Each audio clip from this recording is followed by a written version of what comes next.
From now on, we'll split all living expenses equally. Huh? Why? Well, I can't trust you since you grew up in a single-parent household. Charles suddenly changed his attitude the moment we got married and said such things. Wait. Why are you saying this all of a sudden?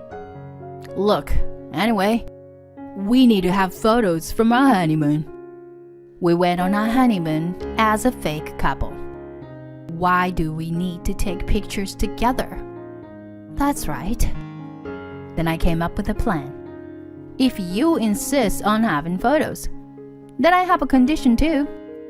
My husband turned pale after hearing my statement. Don't joke around like that. My name is Lynn, a 29-year-old office worker. I'm currently in a relationship with someone. His name is Charles, and we were classmates in university. We were in the same seminar group and worked on assignments together.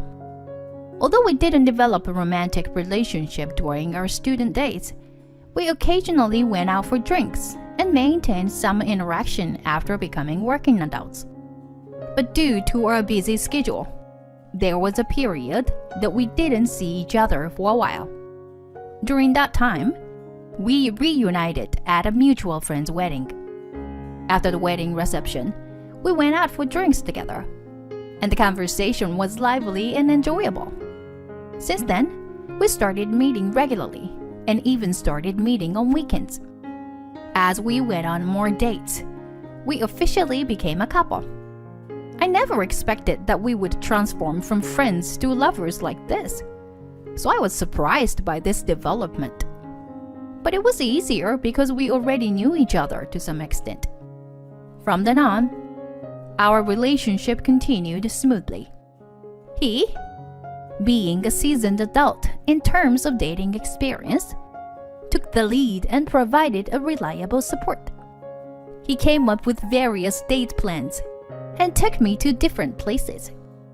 I felt like this was different from anyone I've dated before. No one has gone this far in thinking and caring for me. That's why I gradually became more attracted to him.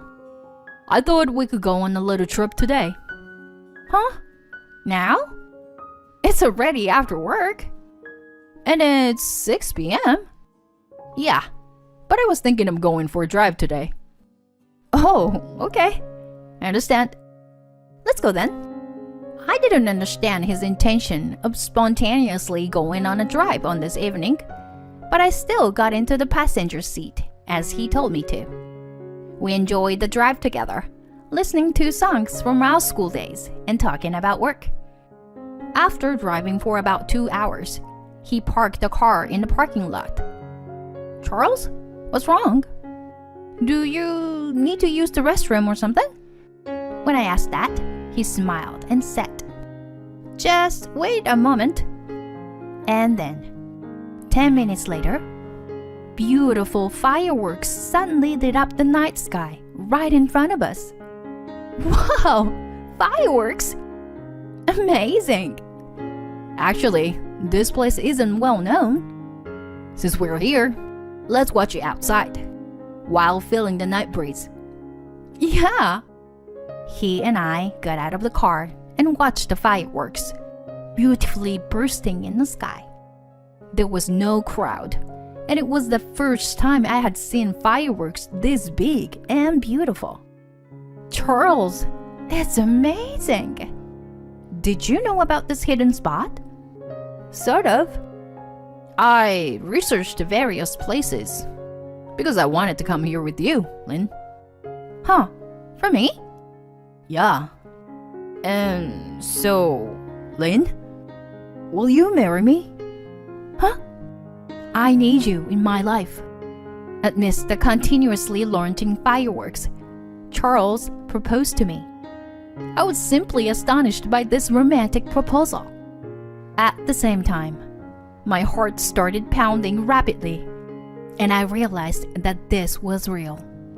Of course. My answer was a resounding yes. I'm so happy. I look forward to our future together. And And just like that, we decided to get married. I immediately informed my parents about it. Huh. Lynn is getting married. Well, that's surprising. Dad, that's kind of rude, you know? Well, that was a joke, but it's really a joyous occasion. Yes, it's wonderful that our only daughter is getting married. Lynn, congratulations. Thank you, Mom, Dad. I'll bring my fiancé next time. Yes, we're looking forward to it. And then, 2 weeks later, I brought Charles to my parents' house. Charles greeted my parents politely, and they immediately liked him. Oh, so your father runs a company? Yes, it's a family business that has been passed down since my grandfather, and I plan to take over someday. I see. That's impressive. You come from a distinguished family. My parents were surprised when they heard about Charles' family. In fact, Charles' father is a business owner, and Charles himself is the son of the wealthy family. But since I had known about it since our student days, I hadn't really thought much about it. Even though he is a wealthy son, Charles is still Charles, and it didn't matter to me. Maybe he liked that I treated him normally without being affected by his wealth. I'm sure many women must have pursued him for his wealth. Anyway, I was glad that he and my parents got along well. But later on, during a conversation about my parents, something caught my attention. It was when he casually asked my parents a question. What was Lynn like as a child? My mother answered that question. Lynn has always been a responsible child. When she was 5 years old, I divorced her previous father and raised her single-handedly. She always helped with household chores, and it was a great help. I was happily listening to my mother's words of gratitude. But Charles, beside me, had a surprised expression. Huh? Lynn? You grew up in a single-parent household? Yeah, I guess I didn't mention it before. My current father became part of the family when my mom remarried while I was in high school. I wish you told me such an important thing earlier. Oh, I'm sorry. He had a slightly displeased look, and an awkward atmosphere filled the air. But I treat Lynn as if she were my own biological daughter. And she also accepts me as her father. So, it's not much different from a normal family. My father's efforts to mediate seemed to calm Charles down a bit. However, I was slightly surprised by his attitude. Could there be some problem with the fact that I grew up in a single-parent household? Maybe he's concerned about those aspects because he is a wealthy son? If that's the case, I worry that his parents might oppose our marriage. With those concerns in mind, I went to his parents' place to introduce myself and pay my respects. Nice to meet you. My name is Lynn. Nice to meet you too.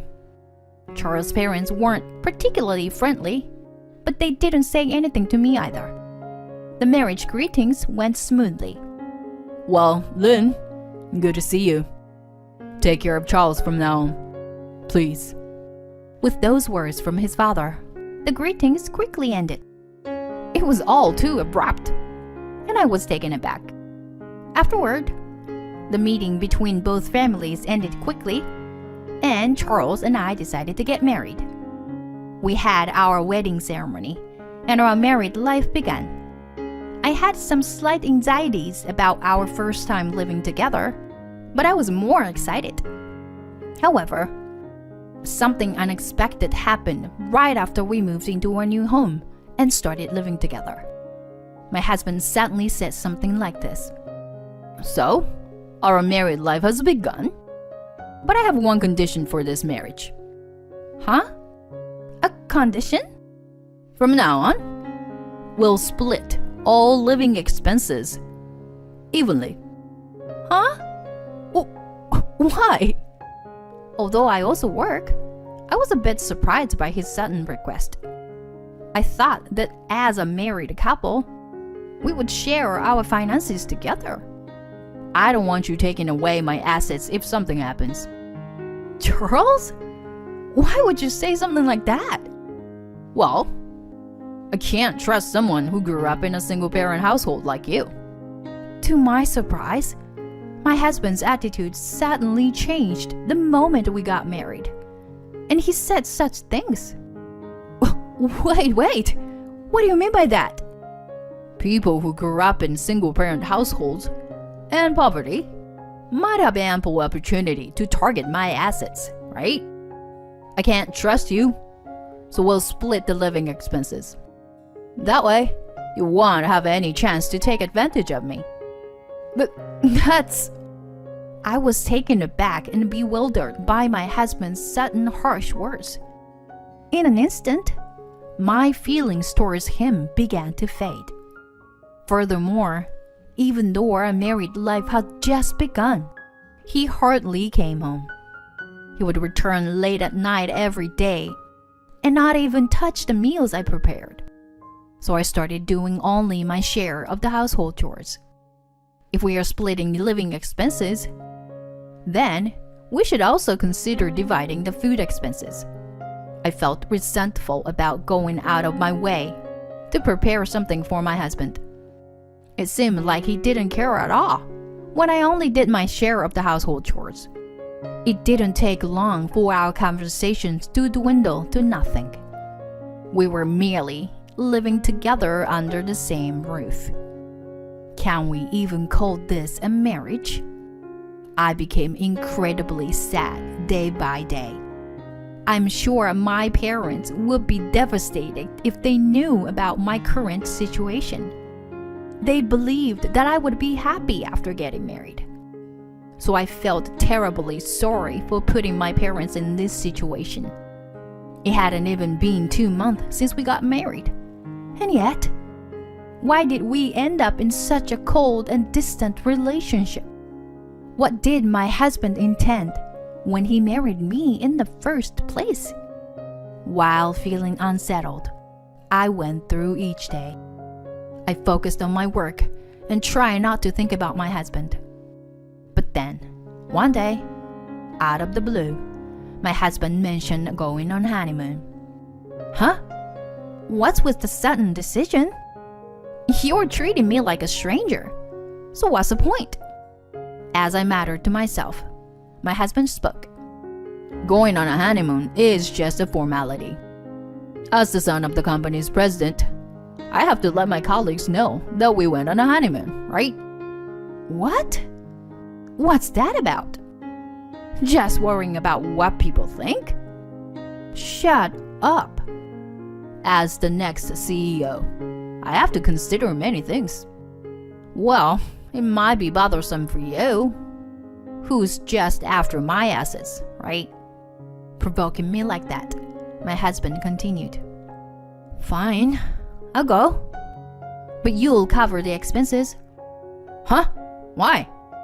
Why? Because I'm not interested. That's why. Since you were dragging me there against my will, at least cover the costs. Huh. Fine. I guess I have no choice. And so, I ended up going on a honeymoon with my husband, completely unenthusiastic about it. Our destination was Tuscany. A trip abroad with my husband should have been enjoyable, especially since it was our honeymoon. No. As expected, the trip was not enjoyable at all. The plane ride, in particular, was truly agonizing. I wish we had separate seats instead of sitting next to each other. And finally, we arrived in Tuscany. Well, I'll do things on my own. Yeah, sure, whatever. I wanted to get away from my husband as soon as possible, so I went to the places I had researched on my own. And for about half a day, I enjoyed sightseeing alone. I was having a somewhat enjoyable time, so I was calmly sitting at a cafe, when suddenly my husband walked in. Wait, what? What's going on? My husband sat right across from me without any warning. From now on, we'll be doing everything together. Why? What's the reason? We need to have photos of our honeymoon. Otherwise, our employees might get suspicious. I was annoyed by my husband, who was interrupting my alone time for such a stupid reason. At that moment, I came up with an idea. If that's the case, I have a condition. What? What condition? I want you to cover all our living expenses. Huh? Because we're a married couple, right? Then I want you to fulfill your role as the son of the company's president and cover all our living expenses. If you don't, I'll tell your employees that we are splitting the living expenses. Upon hearing my words, my husband turned pale. What? Don't screw with me. If it's known that I am doing something so stingy, my reputation will suffer. Ha! So you do realize you were being stingy. Well then, from now on, you will cover all our living expenses. Otherwise, we won't take any photos together. And I will spill everything. Damn it. How did it come to this? Charles looked very frustrated. I thought to myself that I had won, and I smiled widely in the photos. Afterward, we checked into the hotel. For some reason, my husband had booked a room together. Why aren't we in separate rooms? Because it's a honeymoon trip for a married couple. If we had separate rooms, the hotel staff would find it strange. Don't you think? Also, my father and the others have been urging us to have a child soon. Wait a minute. A child? We have such a cold and distant relationship. And you want to have a child? Well, as long as we secure a successor, it doesn't matter who the partner is. You're truly despicable. Can't be helped. You married me, so just give it up. Don't you dare think of me as an easy woman. If you try anything, I'll call the police right away. Huh? The police? Yes, that's right. Is that something we agreed upon? You'll end up being arrested as a criminal away from home. Stop messing around. You're completely useless. I thought if I praised you enough, we could get married, have a child, and create a formal family. You. How could you? Unable to find the words to respond to my husband's abusive remark, I fell silent. What? Are you disappointed now? That's right. I will inherit the position of the company president and live comfortably. If I do things that please my father, I can become the president sooner. So I thought I would let him have grandchildren as soon as possible. He's a complete scambag. He should be evaluated and become the president based on his work abilities. I sighed deeply, in utter disbelief.